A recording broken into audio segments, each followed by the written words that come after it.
So maybe we could start from some of the most important moments of your life.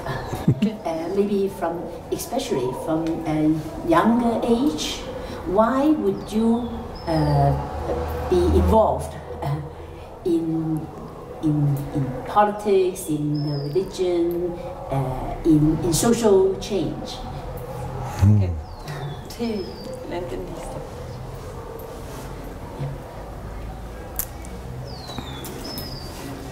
Yeah. Yes, yeah. It's okay. Hacer una memoria, ¿verdad?, de momentos importantes en la vida. So you're trying to make like a type of memory of Es muy difícil porque a veces pues es un tiempo muy largo, y también porque de alguna manera estamos reflexionando con lo que hemos aprendido del pasado, ¿verdad? Y de alguna manera hacemos una interpretación de lo que hemos vivido como momentos importantes. Entonces, yo pienso que no es una narración histórica, sino más bien es como mostrar, ¿verdad?, lo que en este momento puedo decir que es importante o que son algo que me sucedió, ¿verdad? Y yo creo que un momento importante pues es la niñez, ¿verdad? La niñez, ¿verdad? Porque la niñez diríamos, es un momento de mucha libertad. Y yo pienso que yo en mi niñez estaba vinculado a mi familia y al barrio donde yo nací, que es un barrio de San Cristóbal. Y en ese momento pues lo que hacíamos siempre era una vida muy sencilla, porque mis padres eran trabajadores. Uno estaba en un molino para moler maíz, y mi mamá estaba en la casa, y ahí en la casa pues ahí hacía todo, ¿verdad? No solo casa, sino también producía muchas cosas. Hacía comida, hacía tamales, hacía pasteles, y todo era un ambiente como una pequeña fábrica en la casa, y nosotros éramos parte de esa, en la cuestión de ayudar y también en la cuestión de vender. Entonces esto era como un aspecto interesante, y creo que también el otro era la escuela. Una escuela en ese tiempo en San Cristóbal, pues era difícil tener la idea de estudiar. Entonces mis papás, el primer año de escuela lo hice en una escuela que era como gratuita, pero también de voluntarios. Era una escuela de un profesor que educaba a niños, niños que no podían ir a la escuela oficialmente. Entonces yo hice un primer año ahí en una escuela así. Y cuando terminé esa escuela pasé ya al aspecto de la escuela oficial en un segundo grado. Y después de ese segundo grado, que fue muy bueno para mí, pasé a otra escuela que ya era una escuela federal. Y diríamos que ese ambiente, diríamos así, fue muy interesante, y yo creo que muy libre, muy bonito, que yo tengo recuerdos y que de alguna manera no tiene nada que ver con lo que me pasó después.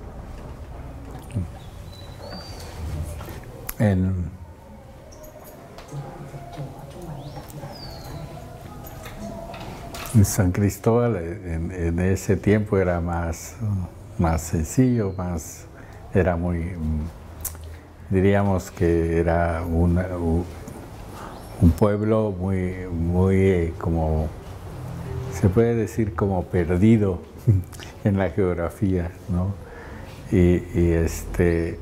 Pero nosotros vivíamos en un barrio casi cercano al centro de la ciudad, pero también era un barrio de mestizos, ¿verdad? Entonces yo puedo decir ahora que para nosotros los indígenas, por ejemplo, eran personas que venían de muy lejos y llegaban a la ciudad y entraban caminando y eran los que vendían, por ejemplo, maíz o vendían cuestiones del campo, pero en los mercados. Y la relación era siempre el que vende y también los que compran, y sobre todo los que compran pan o azúcar o velas. Entonces esta relación la entendí desde muy pequeño, que San Cristóbal era un lugar de comercio, ¿verdad? Lo principal para la gente aquí era tener una tienda pequeña. Todavía hay algunas en la ciudad ahora, pero eran las tiendas para vender y comprar también. Y mi mamá siempre pensó que su ilusión era tener una tienda, porque era como decir, así vendo y compro y es una manera de tener dinero, ¿verdad? Era el punto clave de San Cristóbal. Y yo aprendí mucho eso de niño, de ver cómo se hace todo en la cuestión del comercio. Hay algo también importante en este sentido, de que la ciudad, además de comercio, era un lugar de artesanos, ¿verdad? Los artesanos eran carpinteros, sastres, zapateros, talabarteros, todos los oficios, se podría decir que era parte de la ciudad. Y el ideal para un niño era aprender un oficio. Yes. So. Bueno, hay otro aspecto de este tiempo que es importante, es la vida religiosa de mi familia y del pueblo también. Nosotros crecimos pues con todas las fiestas de los barrios. El barrio es muy importante en ese tiempo. Las fiestas también de San Cristóbal, que eran más como el Santo San Cristóbal, y también la feria de San Cristóbal, que estaba relacionada con la Semana Santa, que es como la Pascua de Resurrección, pero que nosotros lo vivíamos como fiesta. Todos los santos los vivimos siempre como fiesta, y con muchas cosas, y con música y cohetes, en las plazuelas llenas de niños, piñatas, todo lo que es una fiesta popular, marimbas y todo. Entonces esperamos mucho de eso. Y también el tiempo de Navidad era tiempo de muchas fiestas en las casas. Cada casa celebraba la fiesta de Navidad en días diferentes durante 2, 3 meses. Siempre empezaba en diciembre y terminaban en febrero las fiestas de Navidad. Entonces, mucha fiesta, y para mí todo lo que era religión era fiesta, ¿verdad? No otra cosa. Y en la casa también hacían novenas de santos, es decir, rezos para los santos, y también cada día de los rezos era algo de comer, y al final otra vez fiesta. pero también eran fiestas que había bastante bebidas alcohólicas. Entonces, siempre las fiestas sin el alcohol no hay fiesta. Entonces, era así como realmente vivir en una vida muy así como de mucha, como no tan ordenada, ¿no? Es una vida muy así libre de todo, sí.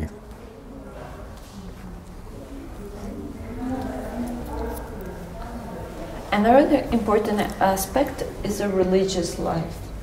The religious life of his family and the religious life of the town of San Cristóbal and of the neighborhood. In those times, the neighborhoods were a very important part of the life of the family. They had the celebration of the saint, San Cristóbal. They had big celebrations and all work around him. They also had the fair, the town fair, in the Holy Week and Easter.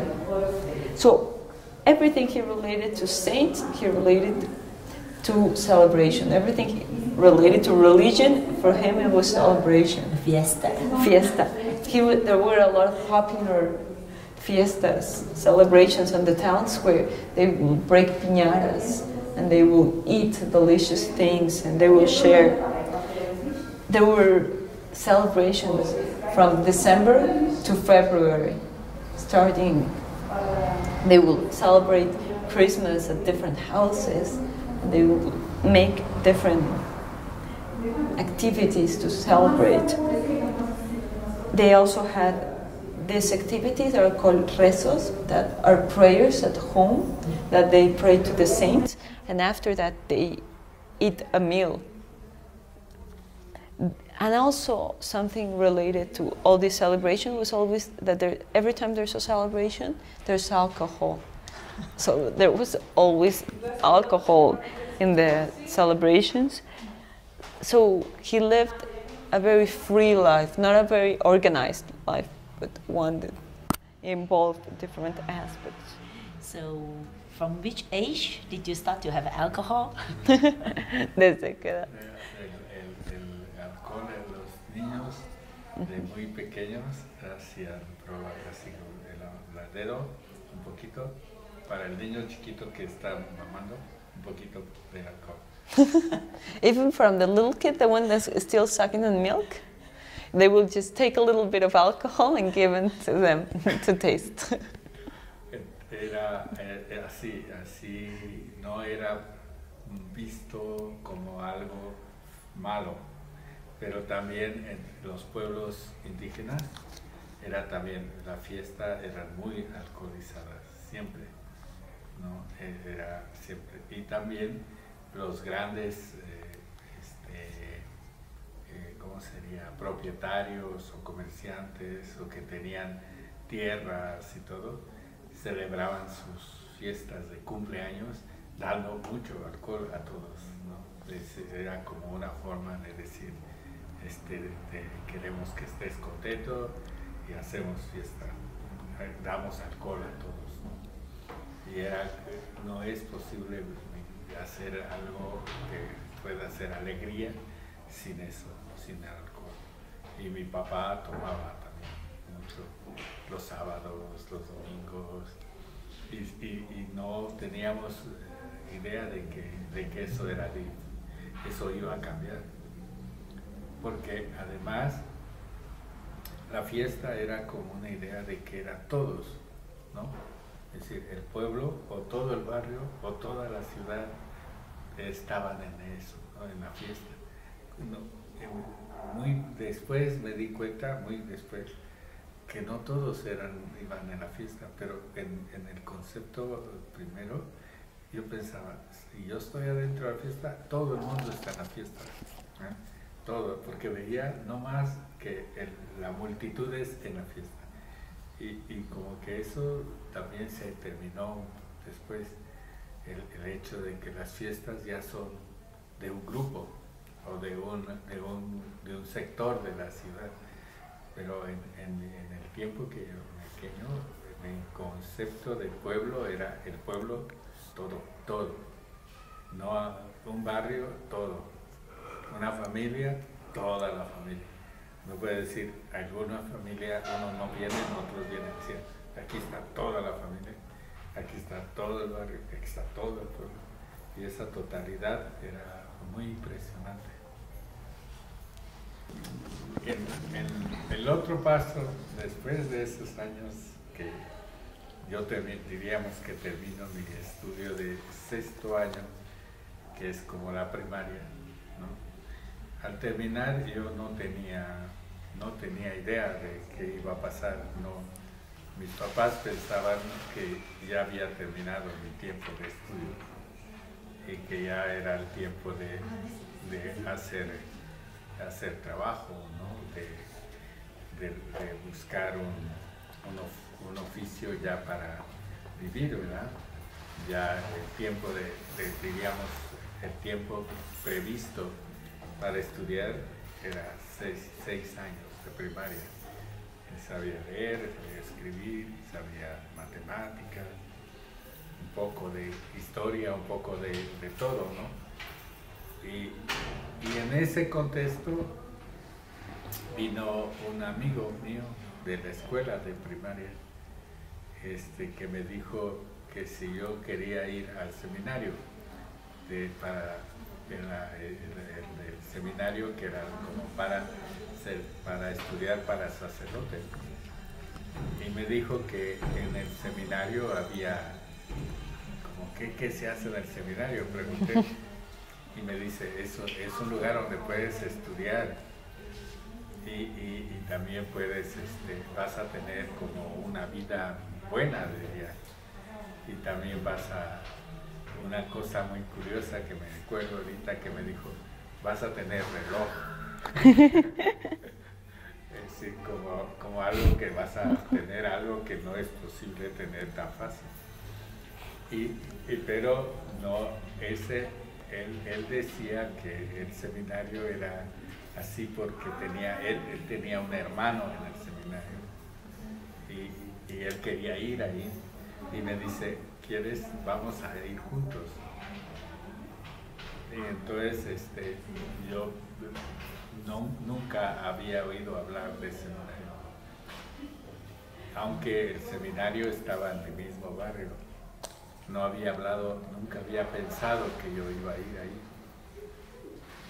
Y entonces hice como el camino con mi amigo, sin decirle a mis papás, de ir a preguntar cómo hacer para entrar al seminario. Entonces ellos me dijeron que tenía que tener un examen, que tenía que tener una plática y también que tenía que tener unos, ¿cómo sería?, recursos para poder entrar ahí.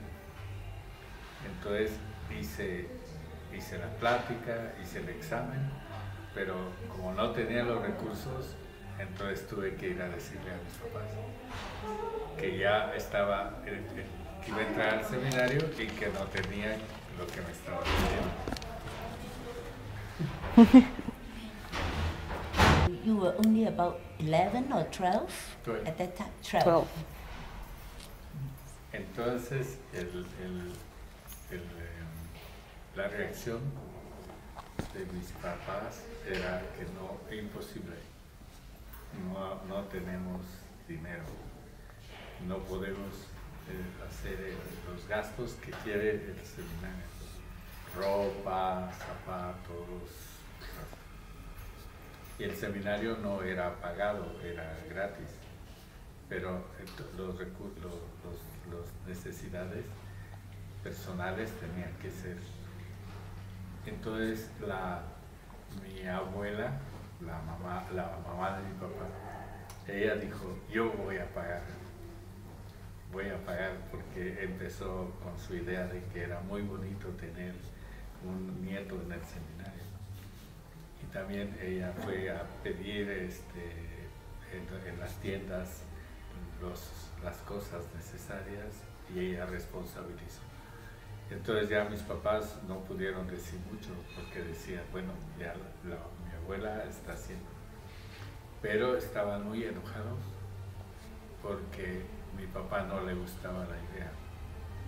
decía mucho a mi mamá, tú regalaste mi hijo al seminario porque tú hiciste para que le entrara. Y entonces en ese tiempo tomaba más de alcohol porque está enojado. Entonces, y yo ya estaba dentro del seminario y empecé a vivir otra vida, ¿no? Totalmente distinta.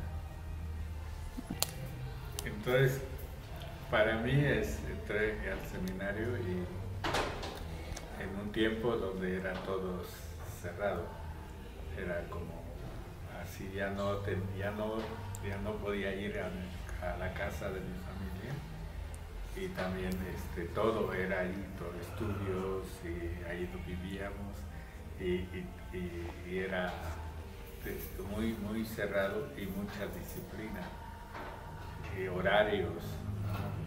de todo y también una especie de ejercicio, diríamos, de orientación de la vida, pero muy moral, una moral, ¿no? Entonces toda esa idea de que yo vivía antes de libertad y todo, esa ya empezó a decir, hay cosas que son pecados, no puedes hacer todo, no, tienes que hacer algo. Pero había otro camino, otra, diríamos, emoción en todo esto, era que desde el principio empecé a estudiar cosas que nunca había sabido que existían. Por ejemplo, empecé a estudiar latín y griego. Y entonces dice, bueno, ¿cómo nunca había pensado, hay latín, hay griego? Y tenía buenos maestros para estudiar cosas así. Y entonces eso del estudio sí me llevó así de tal manera que no me daba cuenta que pasaba afuera con mi familia, sino que yo estaba en esa emoción de estar ahí. Y me sentía bien, era como muy ejemplar, un alumno cumplido y como que decían, bueno, es buen seminarista, buen estudiante. Y me gustaba también la idea de que yo era buen estudiante, me gustaba que yo estaba ahí siempre como mostrando que sí era bueno.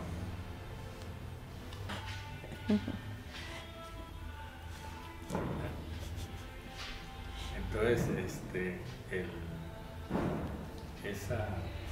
esa, diríamos, vida, para no hacer largo, ¿verdad? Pasé como en los primeros 5 años de seminario fueron así.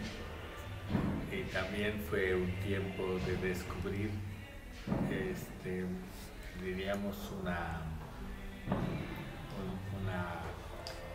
geografía, ¿no? Porque en ese tiempo mis compañeros eran de varios lugares de Chiapas y también los compañeros, algunos hablaban tzotzil, por ejemplo, ya eran indígenas y eran compañeros y empezábamos a tener esa relación, diríamos, con indígenas muy directamente que yo no había tenido. Y también había clases sociales, ¿no? Porque había seminaristas que eran, su familia era familia rica y había seminaristas que su familia era pobre. Y en el seminario convivíamos, ¿verdad? Los ricos y los pobres. Pero se notaban las diferencias, ¿no? En muchas cosas. Y en el estudio a veces los ricos no eran tan buenos estudiantes y los pobres eran más mejores, pero como que era una coexistencia de distintas clases. Y también el seminario promovía en ese tiempo el conocimiento de los pueblos, porque como parte de la vida del seminario era ir a los pueblos en las vacaciones. Y teníamos 2 meses de vacaciones y 2 meses íbamos a distintos pueblos de Chiapas a vivir ahí. Y en ese sentido mis primeros viajes fuera de San Cristóbal fue porque estaba en el seminario y ya me fui a varios lugares. Este aspecto de la formación del seminario, además del estudio, era un aspecto muy físico. Por ejemplo, teníamos mucho deporte, caminábamos por todos lados, todos los caminos de Chiapas, donde íbamos siempre caminábamos, en la montaña, a pie, a caballo. Y esto era también muy interesante porque teníamos una formación como que querían que nosotros fuéramos como muy atrevidos, que no tuviéramos pena de ir en la montaña, de caminar, de correr, de todo, ¿no? Y también como que teníamos la posibilidad de tener como sacrificios, ¿no? Por ejemplo, ¿no? de lo que son alimentos, dónde dormir. Muchas veces dormíamos en el campo, pero era como un orgullo de ser fuerte, de ser...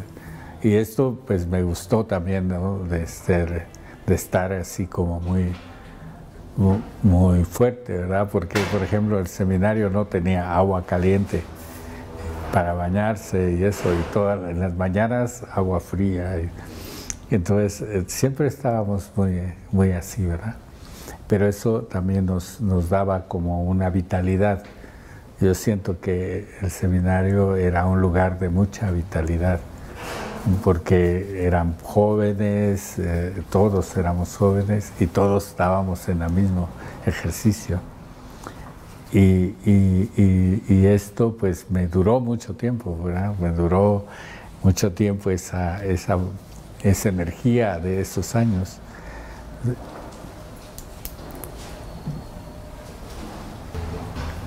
Y otro aspecto de esos años era el inicio de meditación. Es decir, aprendimos, bueno, poco a poco, pero todos los días teníamos ejercicios de meditación. Entonces esto era como algo que también como que fue un camino, porque de la meditación venía como el convencimiento o la aceptación de qué estaba yo haciendo y también si quería estar ahí.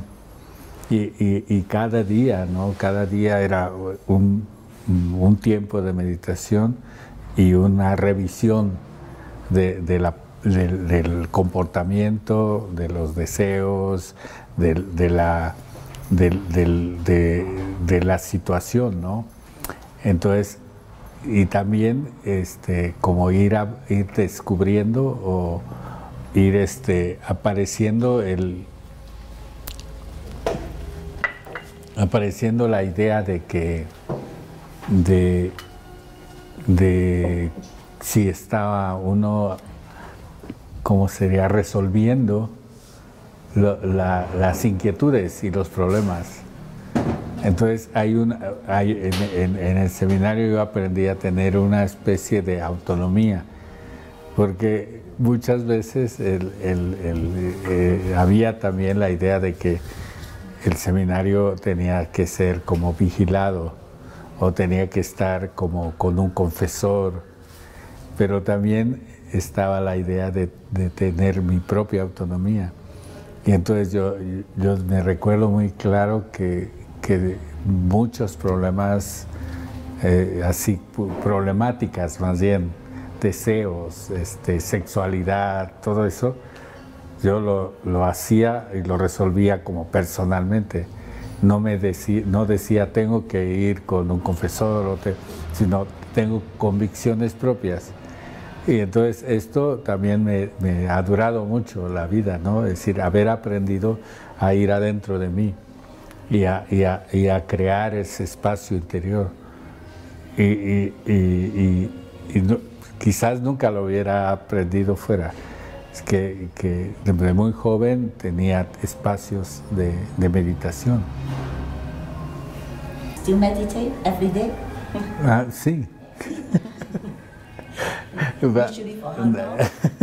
No, el proceso de meditar es muy importante, pero yo he cambiado de los caminos de cómo hacerlo, ¿no? Y he aprendido a hacer la meditación como un proceso también diario, pero no específico. Por ejemplo, si yo voy en el carro, hago este proceso.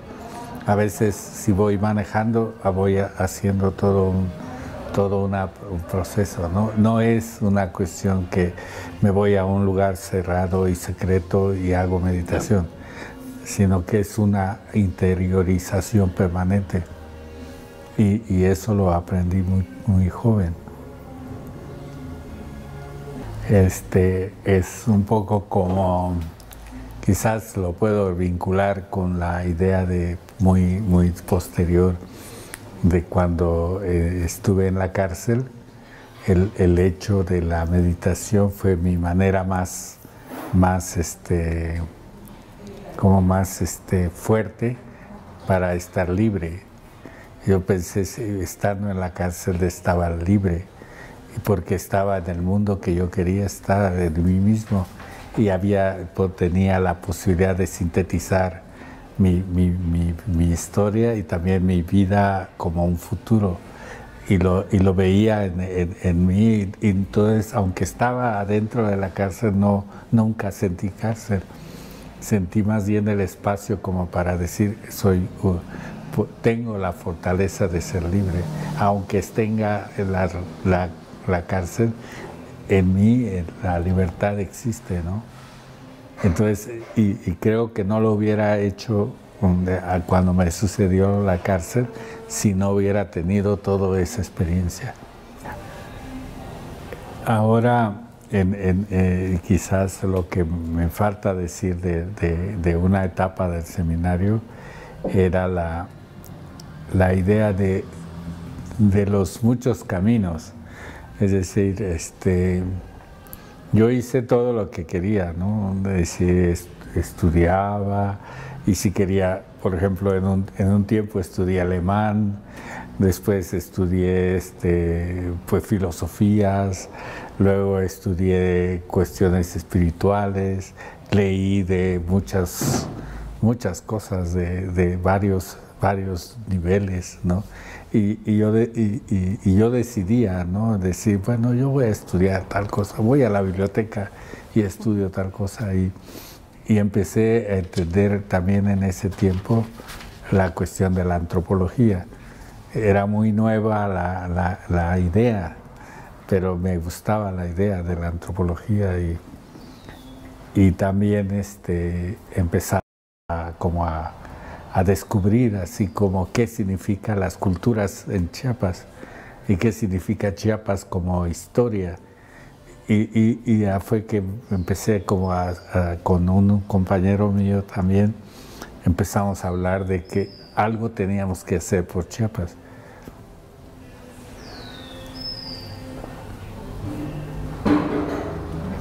Este dato, ¿verdad? De empezar a pensar que tenía una misión, ¿verdad? Una misión sobre Chiapas, ¿verdad? Era como también emocionante empezar a descubrir un poco más el significado de Chiapas como geografía. Y precisamente en esos años editaron un libro de un geógrafo alemán que se llama Karl Helbig. Y entonces en esas ideas de estar buscando cosas, me encontré la geografía de Karl Helbig. Y ahí encontraba que era una cosa maravillosa, ¿verdad?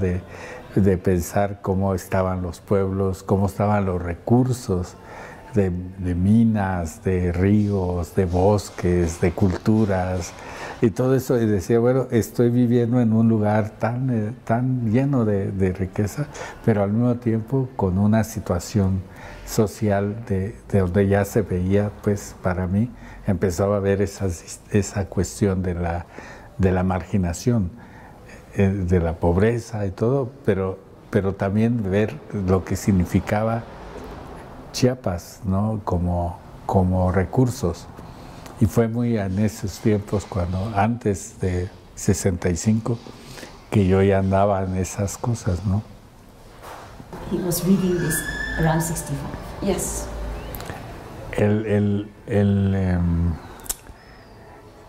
Hay un elemento como secreto en todo esto, porque yo estaba como descubriendo esta dimensión, pero no tenía mucho que ver con lo que es ser sacerdote, ¿verdad? Como que decía, bueno, el hecho de ser sacerdote implicaba pues la idea de la misión religiosa, y mi interés iba siempre como más hacia lo social, pero lo mantenía como adentro de mí, como especie de secreto. Pero eso me impulsaba a hacer todo lo que tenía que hacer en el seminario. Tenía como esta búsqueda y no decidía bien claro si yo tenía que seguir ahí o no. Pero estaba muy como, ¿qué será? Como muy despierto. Y al terminar mis estudios de filosofía en el seminario, el seminario decidió enviarme a estudiar a Roma, teología.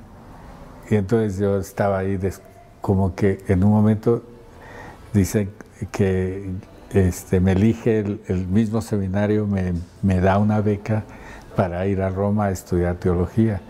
Y yo, ese sí fue como el descubrimiento de un mundo totalmente diferente, que llegar a Europa y con otro, en una universidad muy grande, que era la Universidad Gregoriana de Roma, con alumnos de Alemania, de Canadá, de Estados Unidos, de toda América Latina, de toda Europa y las lenguas diferentes y todo. Eso es así como ¡wow!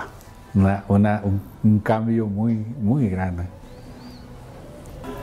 Y entonces la suerte de mi suerte, ¿verdad?, de histórica, es que yo llego a Roma al final del Concilio Vaticano II.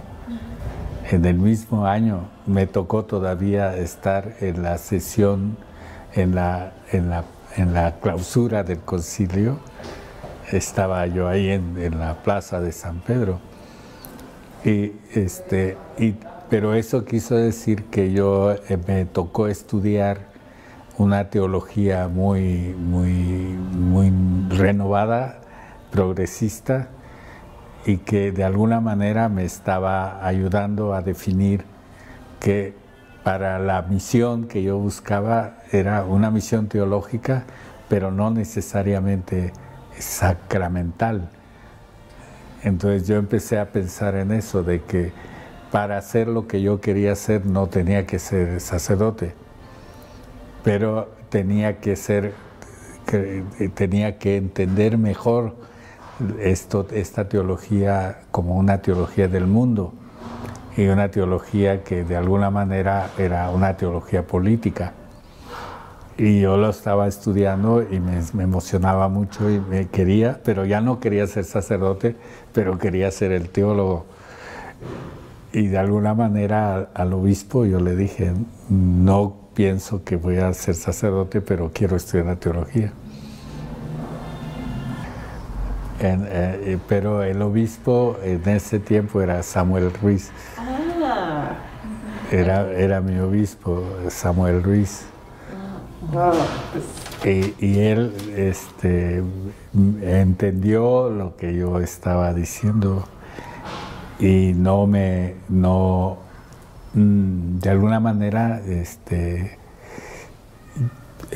terminé mis estudios en Roma de teología y regresé a Chiapas. Y en el primer momento yo dije que yo quería trabajar con él, pero que no iba a ser sacerdote. Y él todavía me dijo, pues está bien, puedes trabajar con la diócesis. Y desde el principio de 1969, cuando regresé, empecé a trabajar con él y siempre fue una vinculación de mi vida, es una vinculación muy importante porque desde 69 que estaba ya aquí hasta que él muere, yo he estado con él, ¿no? Entonces eso es una determinante, el haber sido un colaborador permanente de don Samuel en muchas cosas. This is very important. And which year was that? 1969. When he mentioned, he told the bishop he didn't want to be a priest, but he wanted to be a theologist, and he went to different things. The bishop understood because the bishop was Samuel Ruiz. So he understood and he let him finish theology in Rome, and he came back to Chiapas. And in Chiapas, he told Samuel Ruiz that he wanted to work with him, but without being a part of the church. And Samuel Ruiz said, okay, you can work with us. And this was a very important link between them. This relationship he developed with Samuel Ruiz was very determining for him because he had those relationships since 1969 when he came back to Chiapas. Pero estaba en Chiapas y don Samuel pareció que era algo como algo que no le gustó mucho, ¿verdad? Como decir, tú estás haciendo un ejemplo malo para mucha gente. Y entonces yo tuve que decidir ir a México, a la Ciudad de México, para como quitar un poco la idea del mal ejemplo. Y entonces en México fue que empecé a trabajar todo esto de pastoral. Pero en el 74 yo decidí que no me gustaba la idea de andar por todos lados y decidí regresar. Y al regresar a Chiapas en 74, ya empecé a hacer más el trabajo que había iniciado en 69, que era el de ir a las comunidades y trabajar ya con las comunidades aquí. Y había encontrado también que una de las formas de estar vinculado a las comunidades era la cuestión económica, es decir, la búsqueda de un cambio en la cuestión económica. Y eso era en 1974, en el contexto del Congreso Indígena que se realizó en 74.